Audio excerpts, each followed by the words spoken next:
2 বছর আগে আমার স্কিন অনেকটা এরকম ছিল, সেটা আমি এরকম অবস্থায় কিভাবে আনলাম সেটা কিন্তু অনেক লম্বা কাহিনী।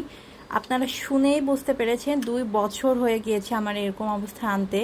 এখনও যে আমার স্কিনে ব্রণ ওঠে না বা হয় না বা স্কিনে ব্রণের দাগ নাই সেটা কিন্তু না, কিন্তু অনেকটা আমি রিডিউস করতে পেরেছি।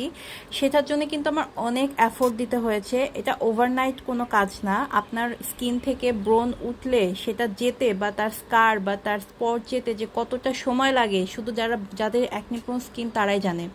আমি first of all ginger short নেওয়া শুরু করেছিলাম।